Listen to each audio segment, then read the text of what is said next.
সংবাদ সবাইকে স্বাগত জানাচ্ছি। আমি ফিরোজ তোহা। শুরুতেই সংবাদ শিরোনাম। ইসরায়েল ফিলিস্তিন পুরোদমে যুদ্ধ চলছে, আর এই যুদ্ধের সর্বশেষ আন্তর্জাতিক গুরুত্বপূর্ণ আপডেট সংবাদ জানিয়ে দিব। শুরুতেই শিরোনাম। ইসরায়েল লেবাননে হামলা চালালে ধ্বংসকারী যুদ্ধ শুরু হবে।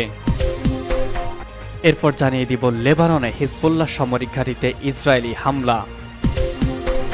এদিকে যুদ্ধ শেষ করতে পরিকল্পনা প্রস্তুত করেছেন প্রেসিডেন্ট ভলোদিমির জেলেনস্কি।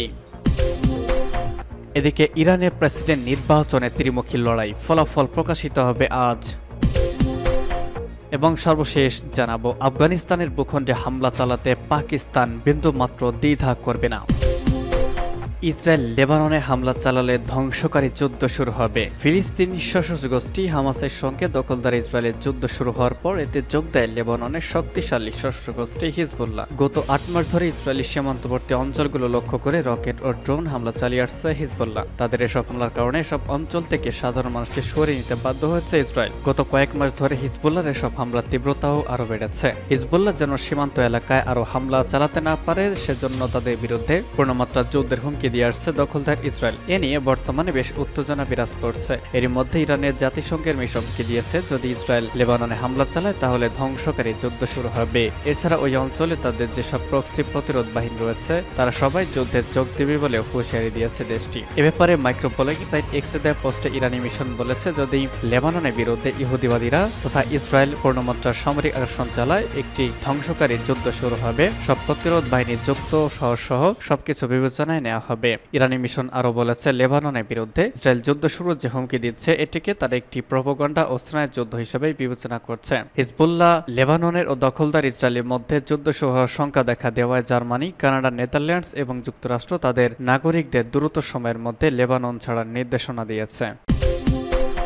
লেবাননে হিজবুল্লাহ সামরিক ঘাঁটিতে হামলা চালালো ইসরায়েল। লেবাননে ইরান সমর্থিত হিজবুল্লাহ সংগঠনের কয়েকটি লক্ষ্যে হামলা চালিয়েছে বলে জানিয়েছে ইসরায়েলি সামরিক বাহিনী। গত কয়েক ঘন্টায় লেবাননের দক্ষিণাঞ্চলে হিজবুল্লাহর বিভিন্ন টার্গেটে দফায় দফায় হামলা চালানো হয়েছে। খবর আল জাজিরার। সামাজিক মাধ্যমে পোস্ট করা এক ভিডিওতে বা বিবৃতিতে ইসরায়েলি বাহিনী জানিয়েছে, তারা জিবকিন এলাকায় হিজবুল্লাহর একটি সামরিক ঘাঁটিতে হামলা চালিয়েছে। এছাড়া খাইয়াম এবং হোলা এলাকার বেশ কিছু স্থাপনা এবং ওডেসাই এলাকায় একটি সামরিক ঘাঁটিতে হামলার কথাও স্বীকার করেছে ইসরায়েল। এর আগে জাতিসংঘে ইরানের মিশন ইসরায়েলকে সতর্ক করেছে যে উত্তেজনাপূর্ণ সম্পর্কের মধ্যেই যদি ইসরায়েল লেবাননে হিজবুল্লাহর বিরুদ্ধে পূর্ণমাত্রা আক্রমণ শুরু করে তবে এর পরিণাম ভোগ করতে হবে। সম্প্রতি হিজবুল্লাহর বিরুদ্ধে সর্বাত্মক যুদ্ধ ঘোষণা করেছে ইসরায়েল। এর মধ্যে লেবাননে হামলা চালানো অনুমোদন ও বৈধতা দিয়েছে দেশটির প্রতিরক্ষা বাহিনী আইডিএফ। কিন্তু এর বিরুদ্ধে ইসরায়েলকে সতর্ক করেছে তাদের দুই মিত্রদেশ যুক্তরাষ্ট্র ও জার্মানি, সতর্ক করেছে তুরস্ক।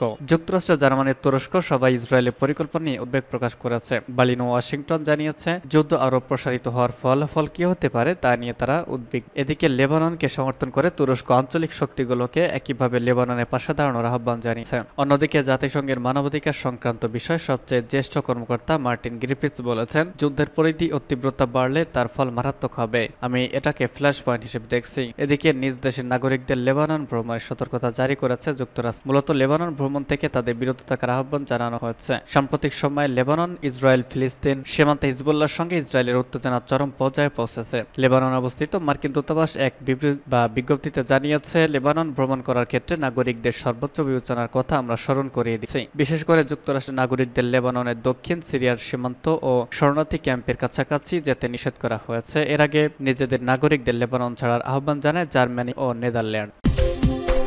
যুদ্ধ শেষ করতে পরিকল্পনা প্রস্তুত করেছেন জেলেনস্কি। ইউক্রেনের প্রেসিডেন্ট ভলোদিমির জেলেনস্কি বলেছেন, কিয়েভ যেভাবে রাশিয়ার সঙ্গে যুদ্ধ শেষ হওয়া উচিত বলে বিশ্বাস করে সেভাবে তিনি একটি সামগ্রিক পরিকল্পনা তৈরি করেছেন। গতকাল জেলেনস্কি বলেছেন, বিশ্বের সংখ্যাগরিষ্ঠ সমর্থন পাবে যুদ্ধের অবসানের এমন পরিকল্পনা দেখানো আমাদের জন্য খুবই গুরুত্বপূর্ণ। স্লোভানিয়ার প্রেসিডেন্ট নাতাশা পিরক মুসারের সঙ্গে কিয়েভ এক সংবাদ সম্মেলনে তিনি আরো বলেন, এটি আমাদের কাজ করার কূটনৈতিক পথ। ইউক্রেন ও রাশিয়ার মধ্যে কোনো প্রকাশ্য আলোচনা চলছে না। জেলেনস্কি ও রুশ প্রেসিডেন্ট ভ্লাদিমির পুতিনের প্রকাশ্য বিবৃতির ভিত্তিতে একটি সম্ভাব্য শান্তি চুক্তির শর্তা বলেনি। দুই পক্ষের মধ্যে মতভেদ আগের মতোই রয়েছে। জেলেনস্কি এই মাসের শুরুর দিকে সুইজারল্যান্ডে একটি বড় আন্তর্জাতিক সম্মেলনের আয়োজন করেছিলেন। তার উদ্দেশ্য ছিল ইউক্রেনের অবস্থানের পক্ষে সমর্থন জাগানো, তবে সেখানে রাশিয়াকে আমন্ত্রণ জানানো হয়নি। সুইজারল্যান্ডে জেলেনস্কির সঙ্গে 2 দিনের শীর্ষ সম্মেলনে 90টির বেশি দেশের নেতা ও প্রতিনিধিরা যোগ দিয়েছিলেন। তাদের অধিকাংশই একটি চূড়ান্ত ঘোষণায় সম্মত হয়েছেন, যেখানে যে কোনো চুক্তির মাধ্যমে ইউক্রেনের আঞ্চলিক অখণ্ডতাকে সম্মান করার প্রয়োজনীয়তার উপর জোর দেওয়া হয়েছে, কিন্তু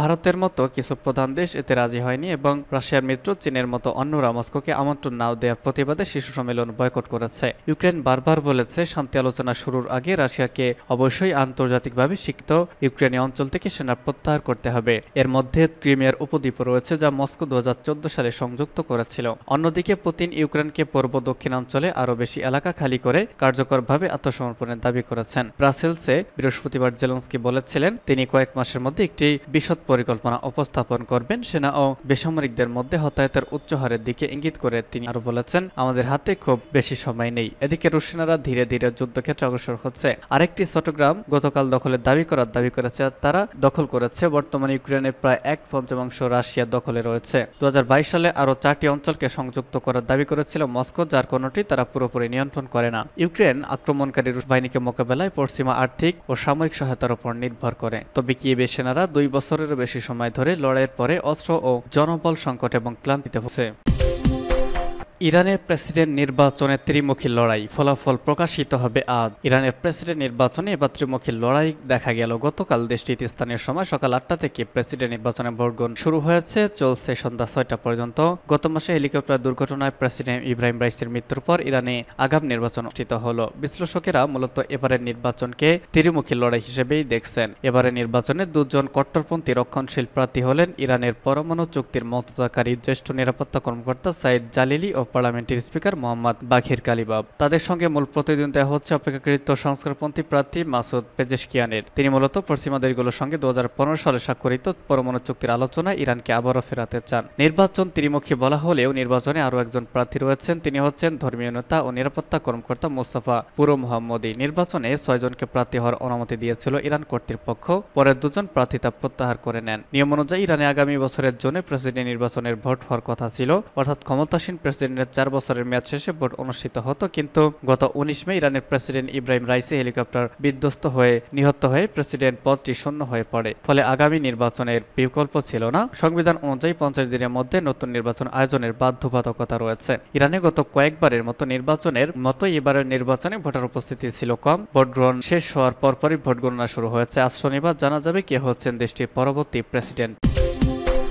এবং সর্বশেষ জানিয়ে দিব, আফগানিস্তানের ভূখণ্ডে হামলা চালাতে পাকিস্তান বিন্দু মাত্র দ্বিধা করবে না। দীর্ঘদিন ধরে পাকিস্তান ও আফগানিস্তানের মধ্যে টানাপোড়েন চলছে। এরই মধ্যে আফগানিস্তানে হামলা চালানো হুমকি দিল পাকিস্তান। দেশটির প্রতিরক্ষামন্ত্রী খাজা আসিফ সতর্ক করে বলেছেন, আফগানিস্তানের ভূখণ্ডে হামলা চালাতে পাকিস্তান বিন্দুমাত্র দ্বিধা করবে না। এক সাক্ষাৎকারে এই সতর্কবার্তা দিয়েছেন তিনি। জঙ্গি হামলা ঠেকাতে পাকিস্তান আন্তঃসীমান্ত আক্রমণের কথা বিবেচনা করবে কিনা জানতে চাইলে আসিফ বলেন, যদি প্রয়োজন দেখা দেয় তবে পাকিস্তানের সার্বভৌমত্বের চেয়ে গুরুত্বপূর্ণ কিছু নেই। সম্ভাব্য আন্তঃসীমান্ত হামলার পক্ষে সাফাই দিয়ে তিনি বলেছেন, পাকিস্তানকে অবশ্যই তার নিজের স্বার্থকে অগ্রাধিকার দিতে হবে। এটি আন্তর্জাতিক নিয়মের লঙ্ঘন যে সন্ত্রাসবাদ রপ্তানির জন্য আফগান মাটি ব্যবহার করা হয়, অপরাধীদের সেখানের সুরক্ষা এবং জনগণের উপর নিরাপদ আশ্রয় দেওয়া হয়।